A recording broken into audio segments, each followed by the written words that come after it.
بسم اللہ الرحمن الرحیم۔ آج ہم مخزن ادب میں شامل خواجہ حیدر علی آتش کی غزل پڑھیں گے۔ مخزن ادب میں خواجہ حیدر علی آتش کی ایک غزل شامل ہے۔ اس غزل کی تشریح سمجھانے سے قبل میں خواجہ حیدر علی آتش کے حوالے سے کچھ معلومات وہ آپ کو دینا چاہوں گی۔ خواجہ حیدر علی آتش وہ دبستان لکھنؤ کے نمائندہ شاعر ہیں۔ دبستان لکھنؤ سے مراد اسکول آف تھاٹ ہے۔ اردو میں ابتدا میں 2 اسکول آف تھاٹ تھے، ایک دبستان دہلی اور ایک دبستان لکھنؤ۔ دبستان دہلی کے شعراء کرام کی جو شاعری ہے اس کی خصوصیات مختلف ہیں۔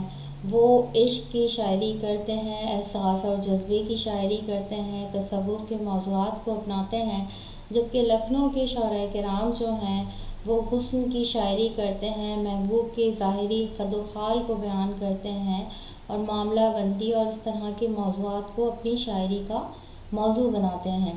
خواجہ حیدر علی آتش وہ اس حوالے سے لکھنوی شعراء میں ممتاز حیثیت رکھتے ہیں کہ وہ ان کے جو موضوعات ہیں ان میں دہلوی رنگ وہ نمایاں نظر آتا ہے۔ گو کہ انہوں نے خارجیت پہ بھی شاعری کی، انہوں نے خارجی موضوعات کو بھی اپنایا، مگر ان کے ہاں دہلوی رنگ وہ نمایاں نظر آتا ہے۔ یہاں حیدر علی آتش کے کچھ اشعار وہ میں پڑھتی ہوں اور اس کے بعد ہم اس غزل کی تشریح کی جانب چلتے ہیں۔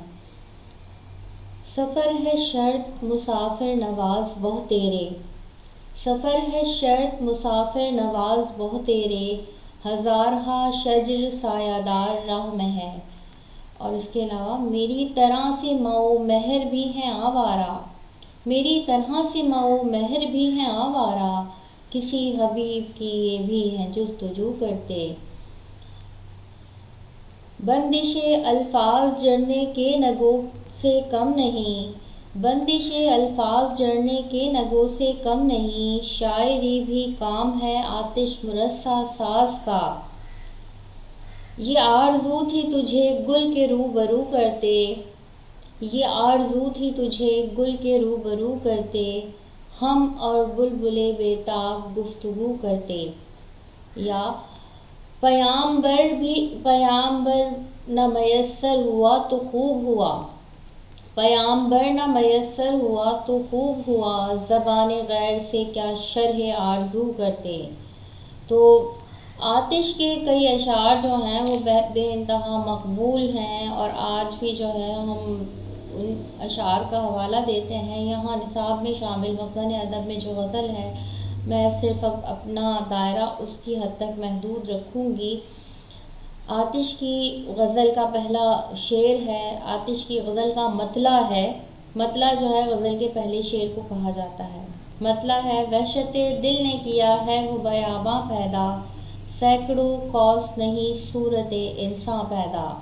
وحشت دل سے مراد انسان کے دل کی ایک کیفیت ہے، پاگل پن ہے، اضطرابی کیفیت ہے، یعنی جس میں انسان کو کہیں قرار نہیں آتا، کہیں سکون نہیں آتا، تو اس سے مراد ہے وحشت دل۔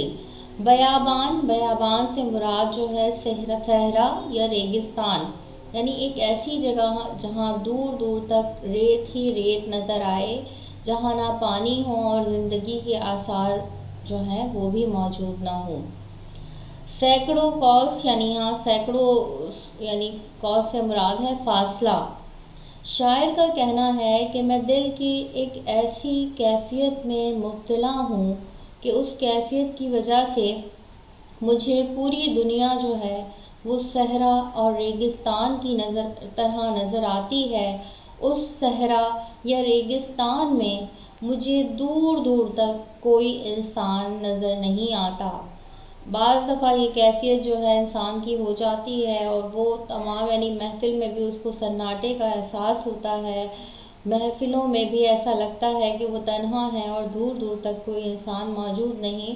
تو شاعر اسی کیفیت کی عکاسی کر رہے ہیں کہ میرے دل کی کیفیت ایسی ہے کہ مجھے ایسا محسوس ہوتا ہے کہ دور دور تک صرف صحرا ہی صحرا ہے اور اس صحرا میں کہیں کوئی انسان نظر نہیں آتا۔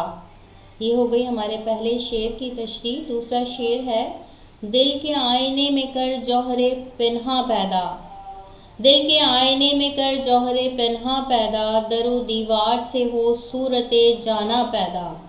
جوہر پنہا سے مراد ہے چھپی ہوئی صلاحیت۔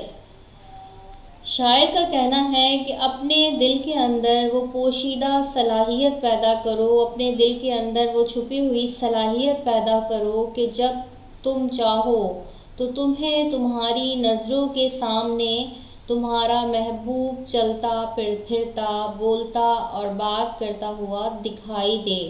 عام طور پر یہ کیفیت اس وقت ہوتی ہے کہ جب یعنی کسی ایک شخص کا اپنے محبوب سے بہت گہرا اور روحانی تعلق ہو تو وہ ذرا سا اپنے محبوب کا تصور کرتا ہے تو اس کو اپنا محبوب جو ہے اپنی آنکھوں کے سامنے نظر آنے لگتا ہے، اس کا چہرہ، اس کا ہنسنا، اس کا بولنا، اس کا اٹھنا، اس کا بیٹھنا، اس کا چلنا، یعنی وہ نگاہوں کے سامنے چلتا پھرتا، بولتا اور بات کرتا دکھائی دینے لگتا ہے۔ اور اس شخص کو جو ہے کسی سافٹ کاپی یا ہارڈ کاپی کی ضرورت نہیں رہتی، اس شخص کو یہ ضرورت نہیں ہوتی کہ محبوب کو یاد کرنے کے لیے اس کی تصویر کو نکالے اور اس کو دیکھے، بلکہ جب وہ اپنے محبوب کو یاد کرتا ہے تو اس کے محبوب کی تصویر جو ہے اس کی نگاہوں کے سامنے پھر جاتی ہے۔ اس حوالے سے ایک بہت مشہور شعر ہے: دل کے آئینے میں ہے تصویر یار، دل کے آئینے میں ہے تصویر یار، جب ذرا گردن جھکائی دیکھ لی۔ تو بالکل اسی موضوع کی عکاسی جو ہے وہ آتش بھی کر رہے ہیں کہ اپنے دل میں وہ پوشیدہ صلاحیت پیدا کرو، وہ چھپی ہوئی صلاحیت پیدا کرو کہ تم جب چاہو تمہیں تمہارا محبوب تمہاری آنکھوں کے سامنے دکھائی دینے لگے۔ اس غزل کا اگلا شعر ہے: خوف نافہمی مردم سے مجھے آتا ہے، خوف نافہمی مردم سے مجھے آتا ہے، گاؤ خر ہونے لگے صورت انسان پیدا۔ یہاں نافہمی مردم سے مراد جو ہے انسان کی نادانی اور بے وقوفی ہے۔ گاؤ خر یعنی گائیں، گدھے اور مختلف یعنی جانوروں کی بات کی جا رہی ہے گاؤ خر کہہ کے۔ تو یہاں جو ہے شاعر کا کہنا یہ ہے کہ مجھے انسان کی بے وقوفی سے خوف آتا ہے۔ موجودہ دور میں انسان جو ہے انتہائی احمق اور بے وقوف ہے، اور مجھے اس کی یعنی بے وقوفی سے، احمق پن سے خوف آتا ہے، کیونکہ موجودہ دور میں مجھے انسانوں کی شکل میں انسان نظر نہیں آتے، بلکہ گائیں، گدھے اور مختلف جانور نظر آتے ہیں۔